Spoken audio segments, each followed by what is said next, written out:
ইংরেজের উদ্দেশ্য ছিল যে তারা যদি চাঁদা দেওয়া বন্ধ করে দেয় দারুল উলুম দেওবন্দ বন্ধ হয়ে যাবে, আর দারুল উলুম দেওবন্দ বন্ধ হয়ে গেলে ইংরেজের বিরুদ্ধে আন্দোলনের সুর বন্ধ হয়ে যাবে। তারা চলে গেলেন। দারুল উলুম দেওবন্দ মাদ্রাসার তৎকালীন মুহতামিম সাহেব মাদ্রাসার বারান্দায় বসে আছেন। ওনার চেহারা মলিন হয়ে গেছে, ভারাক্রান্ত হয়ে গেছে, চোখ দিয়ে ঝরঝর করে পানি পড়ছে।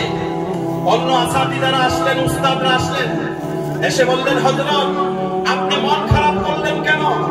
আপনি ভারাক্রান্ত কেন? ইংরেজের নির্দেশে লখনৌর নবাবরা চাঁদা বন্ধ করে দিয়েছে, এই কারণে আপনার মন খারাপ। আমাদের এই দারুল উলুম দেওবন্দ মাদ্রাসা তো কোনো ব্যক্তির চাঁদা দিয়ে চলে না, এটা তো আল্লাহর তাওয়াক্কুল আর ভরসা দিয়ে চলে। কিছু লোক যদি চাঁদা বন্ধ করে দেয় তাহলে দারুল উলুম দেওবন্দ মাদ্রাসার কি ক্ষতি হবে?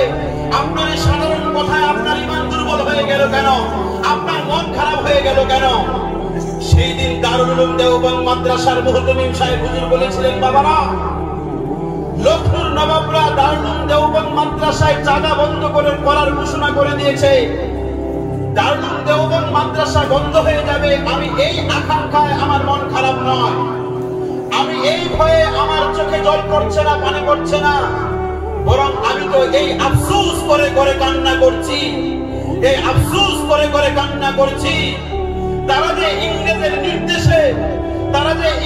নির্দেশে দারুল উলুম দেওবন্দের চাঁদা বন্ধ করে দিল, এই লখনৌর নবাবরা যে কিয়ামতের ময়দানে আল্লাহর দরবারে আযাবের গ্রেফতার হবে, আল্লাহর আদালতে আসামির কাঠগড়ায় দাঁড়াবে, তারা আল্লাহর কাছে কি জবাব দিবে, এই ভয়ে আমি কান্না করছি, এই ভয়ে আমি কান্না করছি।